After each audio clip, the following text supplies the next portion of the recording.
പറുദീസയുമായി Anna footwear and sports.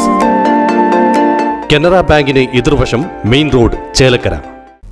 Chelakkara കൃഷിഭവന്റെ നേതൃത്വത്തിൽ തിരുവാതിര ഞാറ്റുവേലയോടനുബന്ധിച്ച് ഞാറ്റുവേല ചന്തയ്ക്ക് തുടക്കമായി.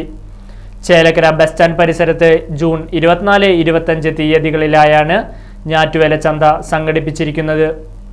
ജൂൺ 24-25 തീയതികളിലായി 2 ദിവസമാണ് ചേലക്കരയിൽ ഞാറ്റുവേല ചന്ത നടത്തുന്നത്.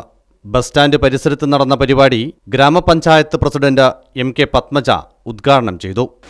നമുക്കറിയാം, ഏറ്റവും കൃഷിക്ക് അനുയോജ്യമായ ഒരു കാലാവസ്ഥയാണുള്ളത് തിരുവാതിര ഞാറ്റുവേല. അപ്പോൾ അതുകൊണ്ട് തന്നെ നമ്മൾ എന്ത് വിത്തിട്ടാലും അതല്ലെങ്കിൽ എന്ത് തൈ വെച്ചാലും കൃത്യമായും അതിൻ്റെ പരിപാലനം കൂടി ഉണ്ടെങ്കിൽ ഏറ്റവും നല്ല രീതിയിൽ അതിൻ്റെ വളർച്ചയ്ക്ക് അനുയോജ്യമായ കാലഘട്ടമാണിത്.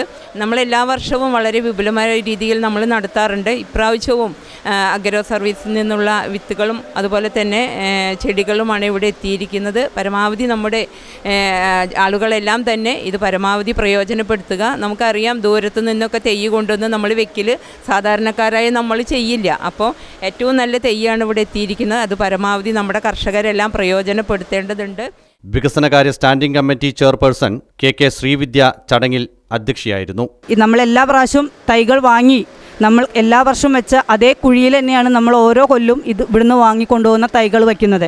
അതിന് വേണ്ടത്ര പരിപാലനം നമ്മുടെ ഭാഗത്ത് നമ്മളാരും ചെയ്യാറില്ല എന്നുള്ളതാണ് ഏറ്റവും വലിയൊരു സത്യം. പക്ഷെ അങ്ങനെയല്ല, നമ്മൾ ഓരോ പ്രാവശ്യം ഇവിടുന്ന് വാങ്ങിക്കൊണ്ടുപോകുന്ന ഓരോ തൈകളും ഏറ്റവും നല്ല രീതിയിൽ അതിനെ വളർത്തി നമുക്കാവശ്യമുള്ള പച്ചക്കറികൾ നമ്മുടെ വീട്ടുവളപ്പിൽ തന്നെ ഉണ്ടാക്കുക എന്നുള്ളൊരു ലക്ഷ്യം കൂടി നമ്മുടെ ഈ ഞാറ്റുവേല ചന്തയ്ക്കുണ്ട്.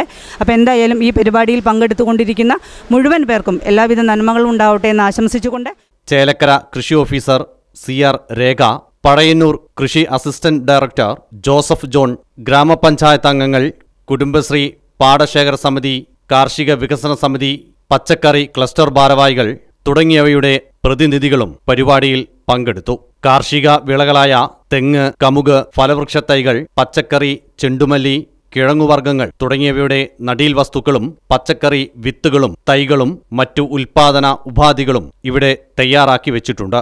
തെങ്ങിൻ തൈകൾ സബ്സിഡി നിരക്കിലാണ് ചന്തയിൽ ലഭ്യമാകുക. Right vision news, Chelakkara. 10ാം ക്ലാസ് കഴിഞ്ഞില്ലേ? ഇനി +1 +2 എവിടെ പഠിക്കും? ചേലക്കരയിലുള്ളവർക്ക് ആ സംശയം വേണ്ട. നമ്മുടെ ലിസ്യു കോളേജ് കഴിഞ്ഞ 3 പതിറ്റാണ്ടിൽ അധികമായി ചേലക്കരയുടെ വിദ്യാഭ്യാസ രംഗത്ത് തനതായ വ്യക്തിമുദ്ര പതിപ്പിച്ച് മുന്നേറുന്ന ലിസ്യു കോളേജ് 2024-25 വർഷത്തെ +1 +2 ബാച്ചുകളിലേക്കുള്ള അഡ്മിഷൻ ആരംഭിച്ചിരിക്കുന്നു. മികച്ച അച്ചടക്കം, കുറഞ്ഞ ഫീസ്, ഉയർന്ന വിജയ സാധ്യത എന്നിവ ഞങ്ങൾ ഉറപ്പു നൽകുന്നു. കൂടാതെ കമ്പ്യൂട്ടർ കോഴ്സുകളായ MS office, Tally, Photoshop, computerised building, diploma in office administration തുടങ്ങിയ കോഴ്സുകളും ഉടൻ ആരംഭിക്കുന്നതാണ്. അഡ്മിഷന് വേണ്ടി ബന്ധപ്പെടുക.